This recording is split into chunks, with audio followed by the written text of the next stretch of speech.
Men are from Mars, women are from Venus, and though we may share a planet and many other similarities, our bodies function in some majorly different ways. In this video, we'll take a look at some of those differences unique to women. Women between the ages of 12 and 50 years old undergo a monthly cycle in which their uterus prepares for pregnancy. It prepares for a fertilized egg to settle and grow into a baby. If pregnancy does not occur, the lining breaks down and is expelled from the uterus. This is known as menstruation. The menstrual cycle usually lasts about 28 days. During this period, women undergo drastic hormonal fluctuations as well as physical discomforts such as abdominal cramps, headaches, backaches, and general nausea. This has led to it being colloquially referred to as the curse. The first stage of the cycle is menstruation and occurs if the egg has not been fertilized. This lasts between 3 to 7 days and is more commonly known as a period. Because the egg has not been fertilized, the uterus lining, called the endometrium, is not needed, and hence it breaks down and is lost through the vaginal canal with some blood. The next stage is known as ovulation, and is when the woman is most fertile.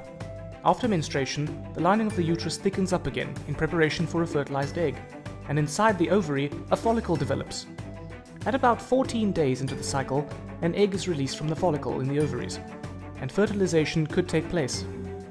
If the egg is fertilized and embeds itself in the thick uterine lining, the lining is not shed, and thus menstruation does not occur, and the woman becomes pregnant.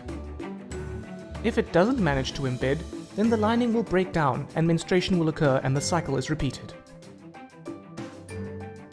The menstrual cycle is controlled by two main hormones, estrogen and progesterone.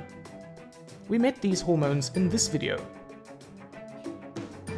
Estrogen is produced by the ovaries and causes the uterus lining, the endometrium, to thicken again after menstruation so that it is ready to receive an embryo. Progesterone is produced by the empty follicle in the ovary. See how it is produced after the egg has been released and then drops off if the egg does not embed in the uterus or if the egg is unfertilized. But if the egg is fertilized and embeds, then progesterone levels stay high for the first 6.5 months of pregnancy. The follicle continues to produce it and a placenta is formed. So estrogen builds up the uterus lining and progesterone maintains it during the second half of the menstrual cycle. There are two other hormones also involved: the follicle stimulating hormone, or FSH, and the luteinizing hormone, or LH. Both FSH and LH are secreted by the pituitary gland. FSH causes the egg to mature in the ovary, and it also stimulates the ovaries to release estrogen. The estrogen then stops FSH being produced, so that only one egg matures in the cycle. LH causes the mature egg to be released from the ovary and stimulates the release of progesterone. You may want to browse the internet to learn more about these hormones.